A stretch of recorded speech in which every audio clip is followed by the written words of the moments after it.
Halo teman semua, selamat datang di channel ini. Channel yang diperuntukkan untuk kalian pemula yang ingin belajar audio workstation.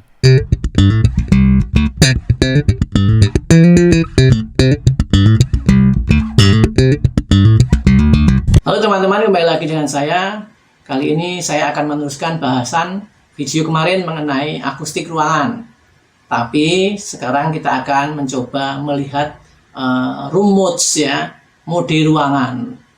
Nah, alatnya adalah dengan suatu software namanya Room EQ Wizard. Software ini adalah software gratisan, kalian bisa download, bisa install, bisa lakukan sendiri di rumah. Linknya ada di bawah sini. Alat yang diperlukan tentu saja komputer atau laptop ya. Yang kedua adalah audio interface atau sound card. Yang ketiga adalah mic measurement. Saya pakai Behringer ECM 8000, murah meriah, silahkan kalian cari yang sama atau yang lainnya. Lalu ada juga tripod, ada juga kabel-kabelnya ya, siapkan aja dulu. Sebelum kita membaca room modes ya, mode ruangan, kita perlu melakukan kalibrasi peralatannya, yaitu softwarenya, juga sound cardnya atau audio interface-nya, juga mic measurement-nya, speakernya ya, supaya alat-alat ini semua membaca suatu data yang sama, seragam. Coba bayangkan misalnya ada suatu sinyal frekuensi ditangkap oleh mic measurement dan dibaca sebagai misalnya 20 Hz, lalu dilemparkan ke audio interface. Audio interface membacanya bukan 20 Hz tapi 22 Hz misalnya. Lalu dilempar lagi ke software, ternyata software membacanya bukan 20 Hz, bukan 22 Hz, bahkan 15 Hz. Nah, semuanya akan mempunyai cara pembacaan yang berbeda-beda. Lalu bagaimana cara kita mengukurnya? Terlebih bahwa room modes kita, ya, mode ruangan kita ini nggak flat. Semakin tidak bisa kita treatment nantinya. Kalibrasi yang akan kita lakukan pertama kali adalah kalibrasi audio interface-nya. Kalibrasi audio interface teknisnya, software Room EQ Wizard itu akan mengirimkan suatu sinyal pink noise, yaitu sinyal yang berisi frekuensi yang rata antara 20 Hz sampai 20 kHz. Energinya juga rata, dikirimkan ke sound card ini yang seharusnya dilemparkan ke speaker. Namun tidak kita lemparkan speaker, kita teruskan melalui sebuah kabel dan kita masukkan kembali ke dalam salah satu inputnya. Nah, sederhananya dari software Room EQ Wizard itu akan dikirimkan sinyal pink noise yang tentunya melalui audio interface yang seharusnya keluarannya di speaker, namun keluarannya akan kita teruskan melalui kabel. Kabel ini akan masuk ke salah satu input, yang mana input ini nantinya akan kita gunakan sebagai jalur pengukuran melalui mic measurement. Nah, jadi kalian pastikan output mana yang kalian pilih yang nantinya akan digunakan sebagai output speaker, dan input mana yang kalian pilih yang nantinya akan kalian gunakan sebagai jalur pengukuran melalui mic measurement. Nah, nanti dalam kalibrasi speaker maupun mic measurement jangan sampai salah koneksi. Pada saat kita mengkalibrasi audio interface, kan kita gunakan jalur output 1 untuk meneruskan pink noise-nya ya. Jangan sampai nanti pada saat kita mengkalibrasi speaker, kita koneksikan di output 2. Begitu juga inputnya pada saat kalibrasi sound card, kan kita gunakan yang input 1. Jangan sampai nanti pada saat kita kalibrasi mic measurement, kita gunakan yang input 2. Nah, yang perlu kita perhatikan lagi bahwa inputnya ini kan sekarang bukan input dari mic measurement yang kondenser. Maka phantom powernya dipastikan harus kalian matikan. Lalu ada beberapa juga audio interface atau sound card mempunyai fasilitas direct monitoring. Nah, kalian juga harus pastikan itu kalian nonaktifkan. Karena kalau diaktifkan ya percuma juga, karena inputnya nanti akan terbypass, tidak lagi mengukur parameter yang terdapat di dalam audio interface ini, sehingga ping noise-nya tidak bisa meng-sweeping artefak-artefak yang ada di audio interface, namun langsung terbypass keluar lagi. Setelah kalian melakukan kalibrasi audio interface, kalian bisa lepaskan kabel loopback ini, lalu silakan kalian ganti outputnya dengan speaker yang kalian pilih, dan inputnya akan kita gunakan sebagai jalur mic measurement untuk kalibrasi mikrofonnya. Langkah selanjutnya kita akan mengkalibrasi speakernya dan mic measurementnya. Nah, semua langkah-langkah itu akan saya jelaskan pada saat kita membuka softwarenya, biar sekalian nyambung ya. Nah, tentu pertama kali kita harus download softwarenya ya. Linknya sudah saya kasihkan di depan, Room EQ Wizard. Kita cari, di sana ada beberapa plafon OS-nya, Windows dan Apple. Kita juga harus cari file kalibrasi untuk mikrofon measurement kita. Kebetulan saya pakai Behringer IMC 8000 ya.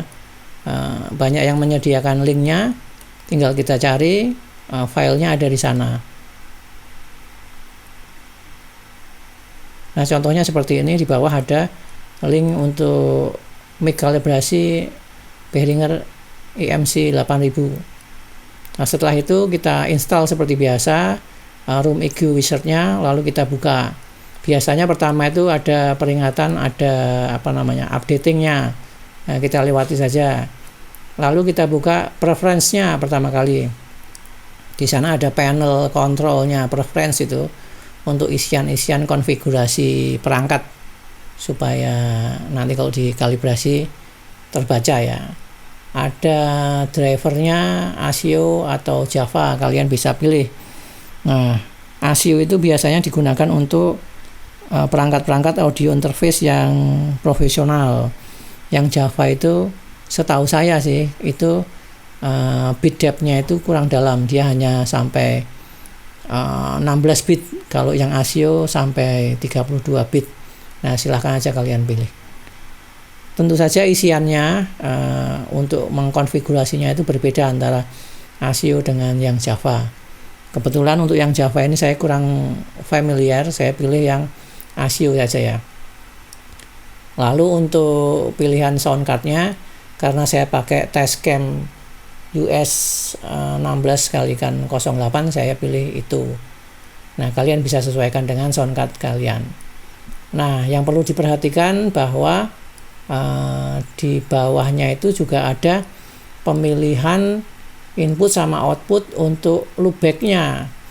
Nah, pada waktu lalu kan sudah saya sampaikan, kita pilih salah satu input dan output loopback-nya ya. Nantinya akan digunakan untuk measurement speaker dan mikrofon measurement-nya. Kita juga bisa atur sample rate-nya ya, mana yang kita mau lebih detail, lebih bagus. Apa itu sample rate ya, kalian bisa lihat di video saya sebelumnya. Nah, kalibrasi soundcard ini kan juga tentunya juga akan mengkalibrasi frekuensi yang bisa terbaca antara 20 Hz sampai 20 kHz, kira-kira seperti itu. Nah, oleh sebab itu software RIW-nya ini akan menyampaikan frekuensi dengan sapuan atau sweeping. Oleh sebab itu perlu kita tetapkan tingkat kekerasan bunyi sapuannya itu dengan skala dB full ya. Level tertinggi yang dimungkinkan adalah minus 3 dB full. Voltnya sih minus 12 dB full ya, kita pakai itu aja. Di bawah ada tombol browsing, itu digunakan untuk memilih file kalibrasi. Dalam konteks kita pernah mengkalibrasi soundcard ini pada waktu sebelumnya. Nah, ada juga tombol make calibration file. Nah, itu jika kita nanti setelah mengkalibrasi kita akan simpan datanya. Nah, sapuan ping noise itu kan akan dikeluarkan dari speaker ya, outputnya ya.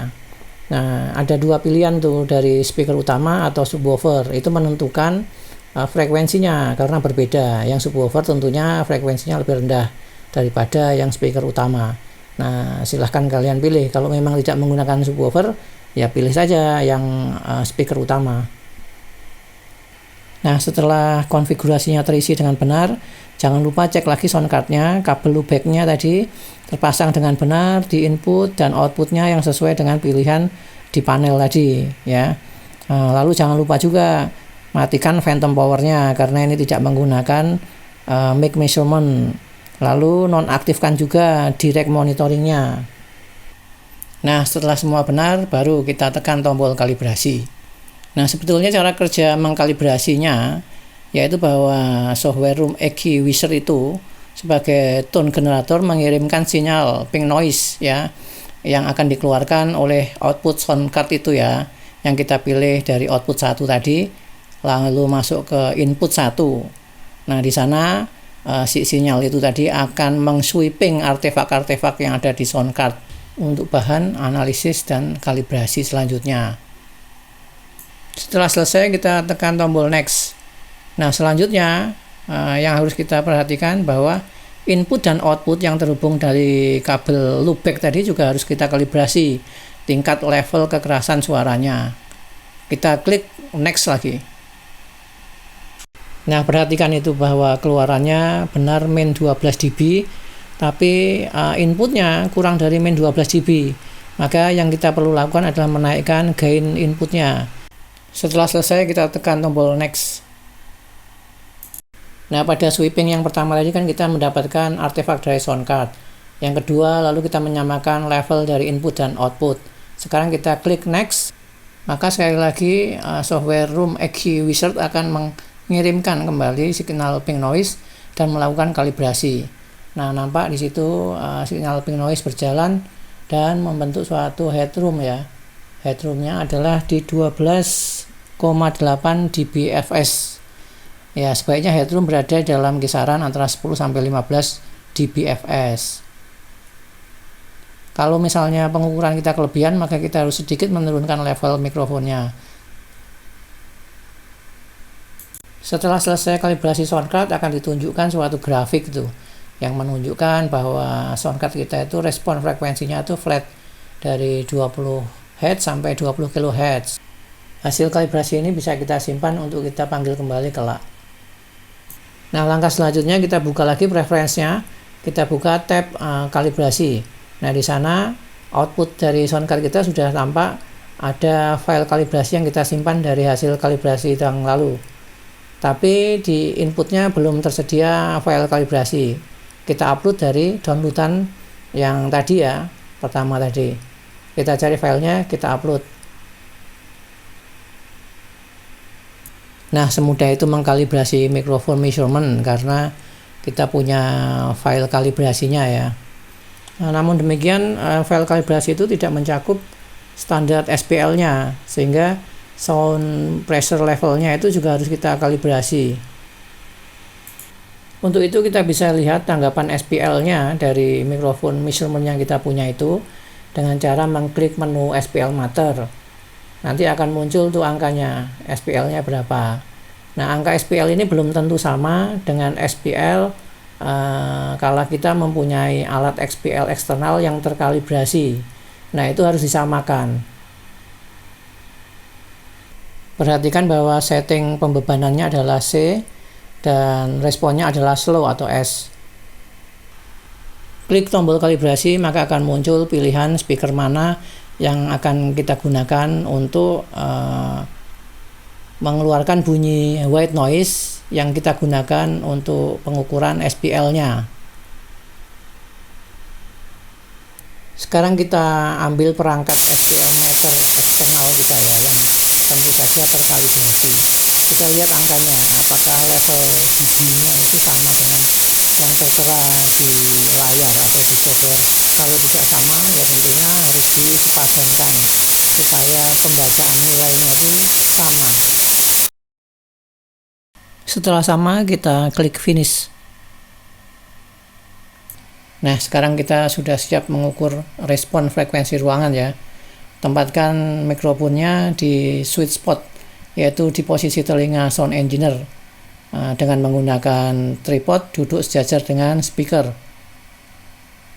Pada software, klik menu measurement. tampak grafik yang berjalan saat saya berbicara.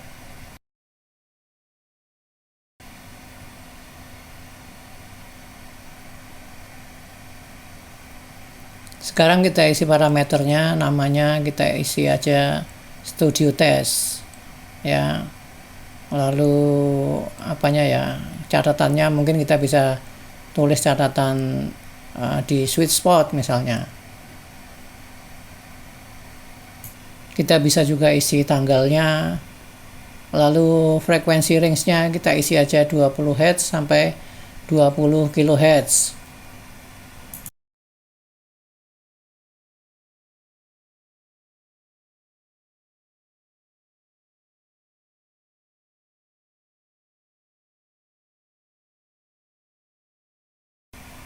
Di atas ada parameter length, itu adalah panjang sapuan, menentukan jumlah sampel. Defaultnya adalah 256. Ya, sudah biarkan saja 256. Nah, mengenai repetisi adalah berapa kali ping noise akan dibunyikan. Ada juga pengaturan kalau peak atau clipping, maka sinyal kita akan dihentikan.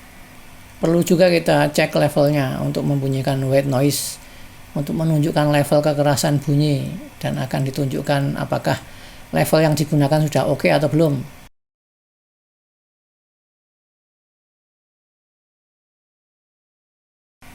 Saat kalian mencoba levelnya, mungkin juga terjadi level kalian terlalu pelan gitu ya. Ya, solusinya tinggal kalian naikkan saja gain outputnya. Kalau masih kurang juga ya coba lagi sampai level kekerasannya itu menurut kalian memadai. Setelah siap, maka kita klik start. Tunggu sweeping ping noise sebanyak repetisi yang kita tetapkan tadi.